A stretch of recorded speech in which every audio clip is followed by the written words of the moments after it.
I'm Vicki Yates, and this year we're recognizing 4 successful alumni of Metro schools who are this year's Distinguished Award winners. Mary Carol Humphreys Friddell. Mary graduated from Overton High School. She's a 30-year veteran public school teacher, having taught in schools all across Metro. Mark Rowan, graduate of Antioch High School. He now runs one of Nashville and indeed the country's leading technology accessory companies, Griffin Technology. Decosta Jenkins, graduate of the Old North High School. Today he runs the Nashville Electric Service, the 11th largest utility company in the country. Beverly Keel, graduate of McGavock High School.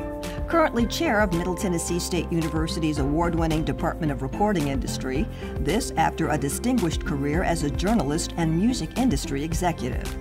And now let's join the conversation with this year's distinguished alumni. First of all, congratulations to all of you being part of the Hall of Fame. This is wonderful. You're all Metro students, former Metro students. What do you remember best? What was your fondest memory of your time as a Metro school student? I had a 5th grade teacher, Miss Brownlee, who traveled extensively during the summers and gave me this love of travel because of her sharing her experiences and making it relate.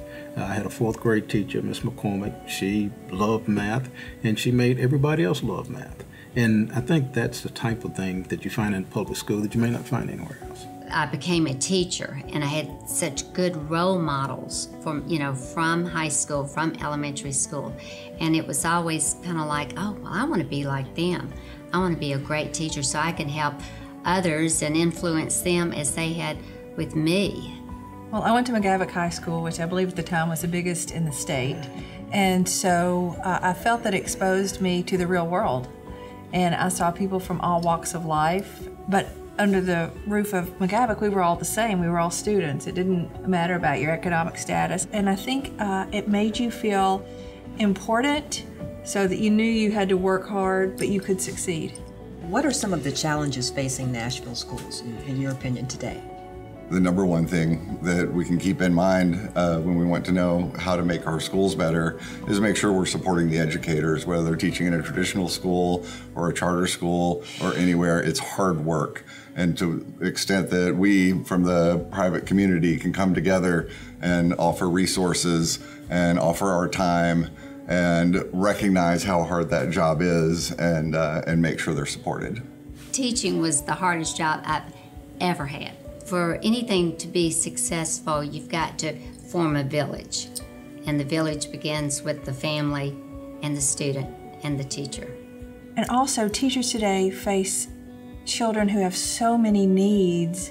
If they have a parent not at home or psychological issues or those kinds of things, teachers have to help deal with all of that before they can get the book open. What can you tell a person who lives here that this is for you, this is for a better city? We have to make it a priority. I mean, I think it's a conscious decision, and I think it's something that is the right thing to do. We talk about Nashville being the it city. If we don't make education a priority, then I think these employers will realize we don't have the type of workforce that's needed in the future. You know, education was always the main thing, the most important thing that was ever discussed, in my family. The goal was for everybody and for everyone to have an opportunity. Well, it's investing in your own city.